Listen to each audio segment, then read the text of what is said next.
Good morning friends, আজকে হচ্ছে 27 December 2023। আর আজকে সকাল সকাল একদম বেরিয়ে পড়েছি, সঙ্গে আমার MT-15। আজকে যাবো বেলপাহাড়ি, ঝাড়গ্রাম আর লোধাশুলির জঙ্গল। তো চলুন বেরিয়ে পড়ি, কারণ সকাল সকাল শীতকালে রাইড একদম অ্যাডভেঞ্চারাস রাইড জঙ্গলে। চলুন বেরিয়ে পড়া যাক, বেরিয়ে রাস্তায় কথা হবে। পিছনে এখনও চাঁদটা অস্ত যায়নি আর কি, মানে সূর্য উঠবে চাঁদ অস্ত যাবে। তো আমার পিছনে এই দেখুন দেখা যাচ্ছে, it's a last night moon, ভোরবেলা। সকাল সকাল যথেষ্টই তেল ছিল, কিন্তু বাকিটা রিফুয়েল করে নেওয়ার জন্য চলে এসেছি ঢাকা মাইতিপাড়া পাম্প, ডানকুনি। দেখা যাক, কারণ এখান থেকে পেট্রোলটা না তুলে নিলে এখন সকালে পুরো করে দিন।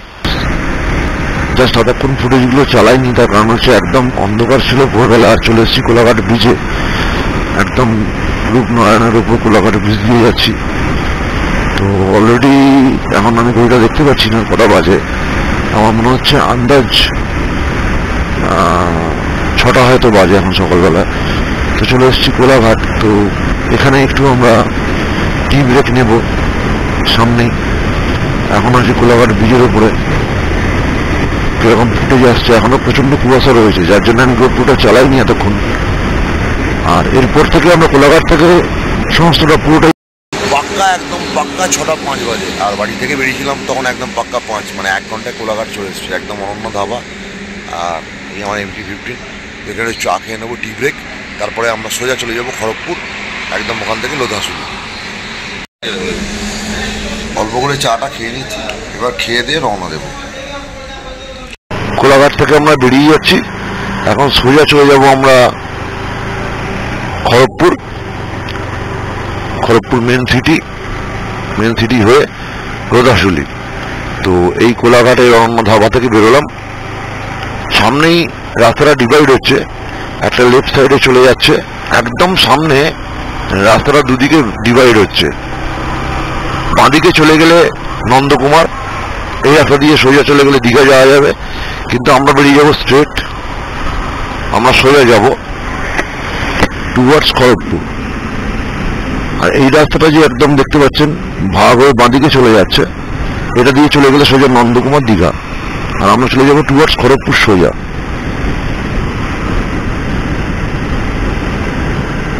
Second tollgate Debra toll plaza চলে এসেছি। আর এখন ঘড়িতে প্রায় সকাল 6:30 বাজে।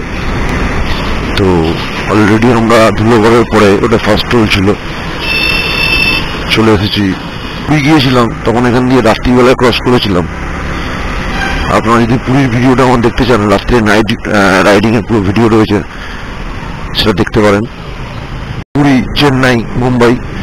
তো আমরা এই বাঁদিকটা নেবো। অ্যাকচুয়ালি আমাদের যেতে হবে খড়গপুর সিটির ওখান থেকে একটা আইল্যান্ড পড়বে। তো ওই আইল্যান্ডটা ঘুরে আমাদের লোধাশুলি রাস্তাটা নিতে হবে। তো সেটা আমি আপনাদের দেখাচ্ছি। তার আগে চলুন ওই জায়গাটা পর্যন্ত যাওয়া যাক। আমরা এটা খড়গপুরের দিকে বেঁকে গেলাম আর কি রাস্তাটা। আমাদের লোধাশুলি যেতে গেলে এই রাস্তাটা নিতে হবে। সোজা চলে গেলে আপনি চলে যাবেন চেন্নাই।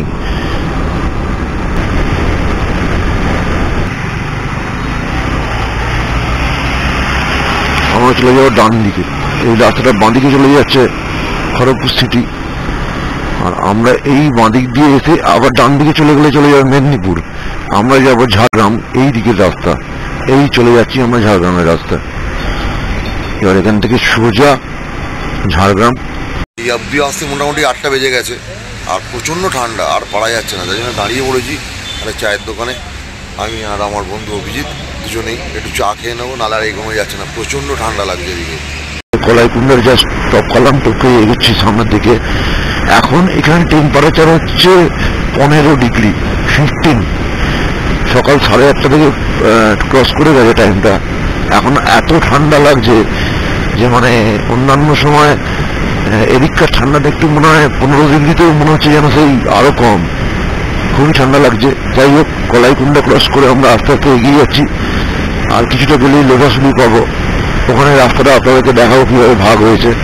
অলরেডি দুপাশাই অল্প অল্প করে ফরেস্ট শুরু হয়ে গেছে কলাইকুণ্ডার পর থেকেই, কিন্তু এরকম ঘন নয়, সেরকম নট ডিপ ফরেস্ট।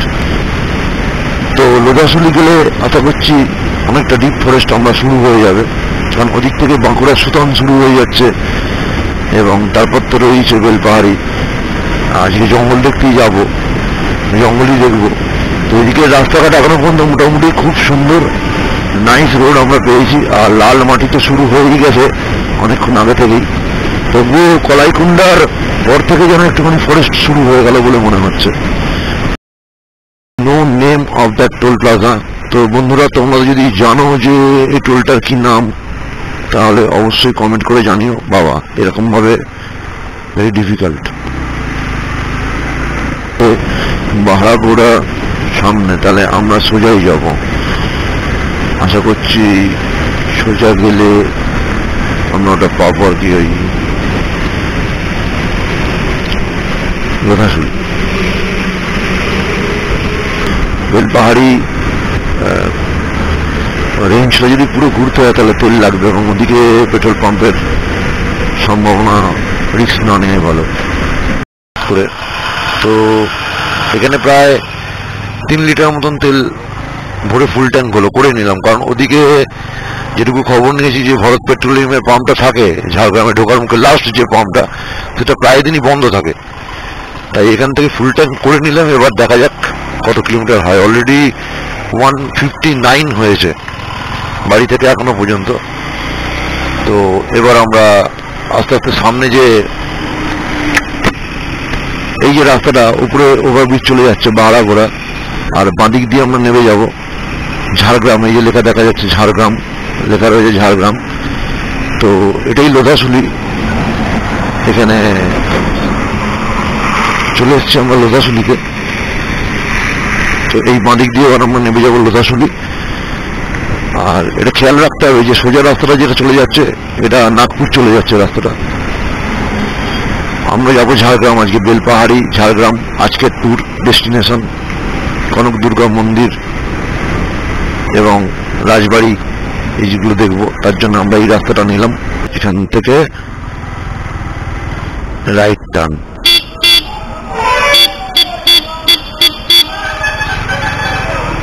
এই আমরা পড়ে গেলাম ঝাড়গ্রামের রাস্তায়। এবার এখান থেকে গিধিনি, ঝাড়গ্রাম, জামবনি সোজা লোধাশুলি মোড় থেকে সোজা ঝাড়গ্রাম চলেছি।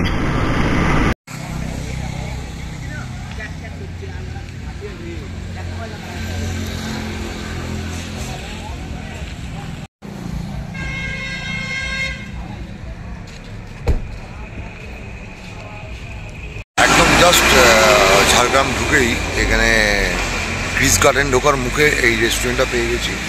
তো এখানে একটুখানি ব্রেকফাস্ট করে নেবো আজকে। তো এখানে ছেঁড়া পরোটা পাওয়া যাচ্ছে আর ঘুগনি। তো অর্ডার দিয়েছি অলরেডি, তো ওরা দিচ্ছে। দিলে আমরা এটা খেয়ে একবারে তারপরে কনক দুর্গা মন্দিরের দিকে আস্তে আস্তে এগোবো। পশ্চিম দিকে যান। ওই ফোনটাই হচ্ছে। বিস্তর ঝোল মার্কা একটা কিছু দিয়েছে, যেটা বুঝতে পারছি না, খেয়ে বুঝতে হবে কীরকম। আর এই পরোটা দেখা যাক খেয়ে কেমন লাগে। ঠিক আছে, খেয়ে মোটামুটি যা বুঝলাম, পরোটায় মিষ্টি দেওয়া এবং অতীব জঘন্যটা ঝোল ঝাল একটা, কিন্তু কোনো উপায় নেই। এখন প্রচণ্ড খিদে পেয়েছিল, সকাল থেকে উঠেই প্রথম খেলাম, এখন 9:20 বাজে। তো ব্রেকফাস্ট করা হয়ে গেছে মোটামুটি। এবার সোজা এগোবো একদম কনক দুর্গা মন্দিরের দিকে। দৃশ্য এত সুন্দর, রাস্তা যে বলার মতন ভাষা খুঁজে পাচ্ছি না। ডিপ ফরেস্ট দুপাশারে, Jhargram Lodhashuli range, deep forest, এবং মাঝে মাঝেই যেটা দেখতে পাচ্ছি লেখা রয়েছে এলিফ্যান্ট করিডোর, অর্থাৎ হাতি পারাপার করার জায়গা। মানে যখন তখন হাতি বেরিয়ে পড়তে পারে, এবং এখানে রয়েছে যথেষ্ট এলিফ্যান্ট উৎপাত রয়েছে, যেটা আমরা প্রায় নিউজ চ্যানেলে এবং খবরের কাগজে পড়ি। তো এই টোটাল ডান দিক বাঁ দিক ভর্তি পুরো লোধাশুলি ফরেস্ট রেঞ্জ ঝাড়গ্রাম।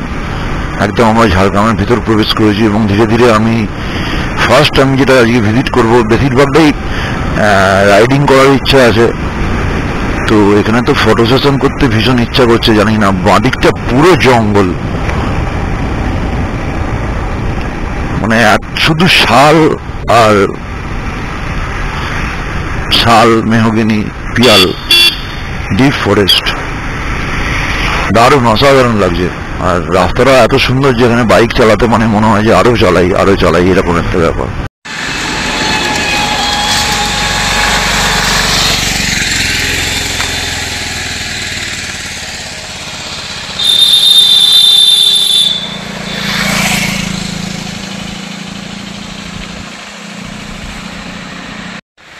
পিছনের রাস্তাটা দেখা যাচ্ছে পুরো ফাঁকা জঙ্গল, আর একদম ব্ল্যাঙ্ক, একটা কি দুটো গাড়ি পাস হচ্ছে। তো একদম আমরা ঝাড়গ্রামের ভিতরে জামবনির জঙ্গলের সামনে দাঁড়িয়ে আছি।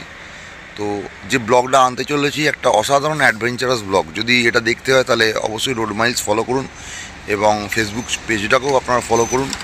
আর আমার চ্যানেল রোড মাইলস অবশ্যই সাবস্ক্রাইব করে নিন, কারণ যে ভিডিও আসছে অসাধারণ অ্যাডভেঞ্চারাস ভিডিও। একদম পুরো পরিষ্কার একদম রাস্তা, একদম খুব সুন্দর। আর দুপাশে জঙ্গল তো সবসময় হাতছানি দিয়ে ডাকছে। আর 9টা থেকে 10টা বাজতে চললো। এখানে কিন্তু ঠান্ডা এখনো পর্যন্ত মারাত্মক রকমের। হাতের গ্লাভসগুলো খুলেছি আমি, কিন্তু হাত পুরো মানে ছিটকে যাচ্ছে, একদম পুরো কনকন করছে ঠান্ডা যেটাকে বলে, মানে সহ্য করা যাচ্ছে না এখনো পর্যন্ত। সকালে আজকে 27 ডিসেম্বর, তো এতটা ঠান্ডা আশা করতে পারিনি। এখানে টেম্পারেচার যা দেখলাম, কলকাতায় টেম্পারেচার দেখাচ্ছে 18 আর এখানে দেখাচ্ছে 14, 4 ডিগ্রি তফাৎ হয়ে গেছে। বেলা 10টা বাজে, জঙ্গলের মধ্যে রোদ্দুর হালকা যে প্রবেশ করেছে তাতে করে গা গরম করার কোনো উপায় নেই। আর মখমলের মতন জঙ্গলের ভিতরে রাস্তা, বাইক চালাতে তো অসাধারণ লাগছে, কিন্তু ঠান্ডা হাওয়ার দাপট যথেষ্ট রয়েছে এখানে। হয়তো ফুটেজ ক্যামেরায় অতটা বোঝা যাচ্ছে না, কিন্তু ঠান্ডাটা বুঝতে গেলে, এখানে অনুভব করতে গেলে আপনাকে আসতে হবে। এই রাস্তায় শীতকালে বাইক চালানো অসাধারণ একটা অভিজ্ঞতা। এখানে জামবনিতে চলে এসেছি আমরা, জামবনি ঢুকে গেছি ঝাড়গ্রাম জুরিডিকশন শেষ করে। অসাধারণ রাস্তা, মানে যতদূর দেখা যাচ্ছে জঙ্গল আর তার সামনে একটা পরিষ্কার রাস্তা। এইরকম একটা অ্যাডভেঞ্চারাস থ্রিলিং উপভোগ করার জন্য আপনাকে আসতে হবে বারবার এখানে। এবং যারা এখনো পর্যন্ত আমার চ্যানেলটা দেখছেন, আশা করবো তারা সবাই সাবস্ক্রাইব করবেন এবং হেল্প করবেন আরও এরকম মজাদার ভিডিও বানাতে আপনাদের জন্য। এবং বন্ধুরা, শীতকালে যদি সত্যি একটা উপভোগ্য উইকেন্ড আপনারা ট্যুর করতে চান তাহলে চলে আসুন সোজা ঝাড়গ্রাম। যে রাস্তা আমি আসার সময় দেখালাম সেই রাস্তা দিয়ে চলে আসুন ঝাড়গ্রাম। আর জামবনির ভিতরে অসাধারণ এই যে শাল সেগুনের যে জঙ্গল, অসাধারণ। এর ফার্স্ট গেট, আমাদের ডান দিকে যেতে হবে গেট, ওই টু কনক দুর্গা টেম্পল, কনক অরণ্য, কনক দুর্গা মন্দির, সেই বিখ্যাত ঐতিহাসিক মন্দির যেটা চিল্কিগড়ের রাজা তৈরি করেছিলেন। এই হচ্ছে সেকেন্ড।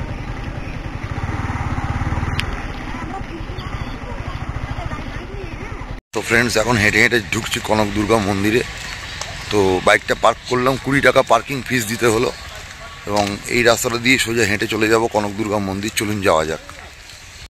এই হচ্ছে এন্ট্রির রাস্তা। এরপর এই রাস্তা দিয়ে সোজা হেঁটে চলে যেতে হবে মন্দিরে। দুপাশে প্রচণ্ড এই যে ভেষজ গাছের উদ্যান রয়েছে, বিভিন্ন প্রচুর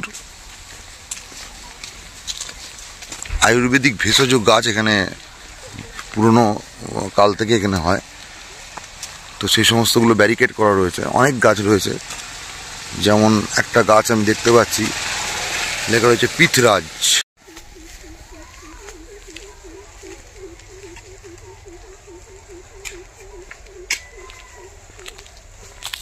নির্জন রাস্তা আর দুপাশারই অসংখ্য আয়ুর্বেদ গাছ। যে গাছগুলো দেখা যাচ্ছে এগুলো সবগুলোই এখানে বিভিন্ন রকম আয়ুর্বেদিক ডাক্তাররা এসে রিসার্চ করেন। অনেক নাম আছে, যেমন একটা গাছ দেখলাম কেন্দু, যার উপকারিতা এবং সম্বন্ধে কিছুই জানি না। এই হচ্ছে কনক দুর্গা মন্দির। আস্তে আস্তে আমরা এগিয়ে যাচ্ছি।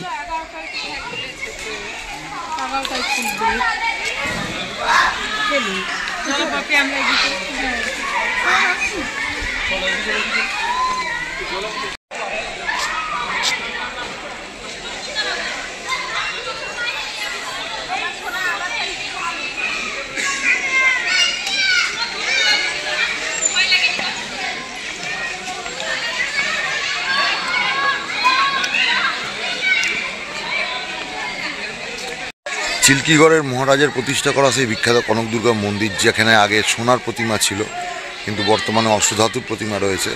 তো চলুন দেখা যাক যদি প্রতিমাটা দর্শন করা যায়। আর আমরা দেখে নেব তার সাথে সাথে পুরনো কনক দুর্গা মন্দিরও, যেটা পিছনে আমার দেখতে পাচ্ছেন এটা নতুনভাবে তৈরি করা। এখানে যদিও ফটো তোলা নিষিদ্ধ, তাই ভিতরের ছবি আমি আপনাদের দেখাতে পারবো না, শুধু মন্দিরটা আমি আপনাকে বাইরে থেকে দেখাতে পারি।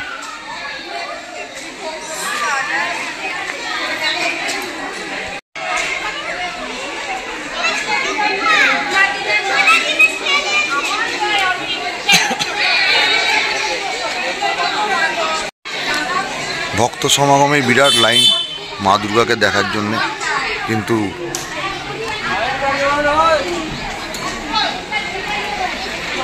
এই পুরোহিত মশাই এলেন টোটো করে, এবার মন্দিরের দরজা খুলবে। করে আমরা সেরে নেওয়া যাক, পুরনো মন্দিরটা আমরা দর্শন করে নিই ততক্ষণে। সামনে যে সাদা মন্দিরটি দেখতে পাচ্ছেন, এইটা হচ্ছে অরিজিনাল পুরনো কনক দুর্গা মন্দির, যেটা এখন রিমডেল করা হয়ে গেছে। তো আগে কথা যে আছে, এটা বাজ পড়ে এটা মন্দিরটা ফেটে গিয়েছিল সম্পূর্ণ, তারপরেই পাশে নতুন মন্দিরটি তৈরি হয়।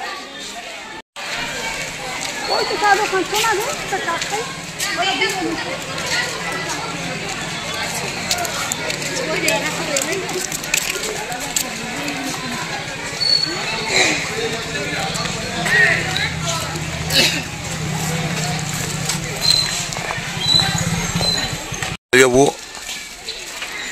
মন্দিরের একদম পাশের রাস্তা দিয়ে, এখানে প্রচণ্ড হনুমানের উৎপাত। এরা সম্ভবত খাবার জন্য উৎপাত করে, একটু সাবধানে থাকাই ভালো এদের থেকে। এর পাশ দিয়ে চলে যাচ্ছে ডুলুং নদীর রাস্তায়, চলুন যাওয়া যাবে ডুলুং নদী।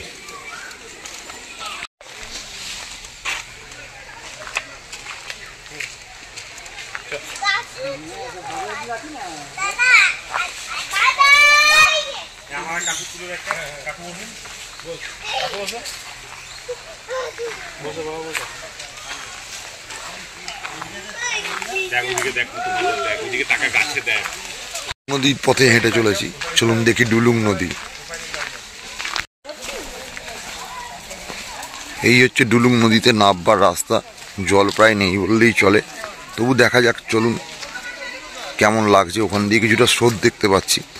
তো চিল্কিগড় রাজবাড়ি যাওয়ার পথে তো বাঁধ পাবই, তার আগে এখানে পিকনিকও হচ্ছে।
আমার পিছনে কুলকুল করে বয়ে চলেছে ডুলুং নদী, শব্দ পাচ্ছেন হয়তো আপনারা, ঝিরঝির করে জল বইছে, অনেক অল্প জল, যেটুকু স্রোত দেখা যাচ্ছে এইটুকুই রয়েছে। তো এর সাথে এই ডুলুং নদীকে ছেড়ে আমরা এগিয়ে যাব চিল্কিগড় রাজবাড়ির দিকে। আজকের মতন ডুলুং নদীর সঙ্গে এখানেই হয়তো শেষ দেখা, তবে আর একবার দেখা হতে পারে সামনের রাস্তায়। চলুন যাওয়া যাক। ফ্রেন্ডস, ভিডিওটা এত বড় হয়ে যাচ্ছে যে এটাকে আমি দুভাগে পার্ট 2 করতে বাধ্য হলাম। তাই অবশ্যই চিল্কিগড় রাজবাড়ি এবং তার সঙ্গে ঘাগড়া জলপ্রপাত এবং বিভিন্ন অ্যাডভেঞ্চারের জন্য আপনারা নেক্সট আমার পার্ট 2 দেখুন। পার্ট 1 এখানেই শেষ করছি। আর ঠিক যেখানে শেষ হচ্ছে ডুলুং নদীর পর থেকেই চিল্কিগড় রাজবাড়ির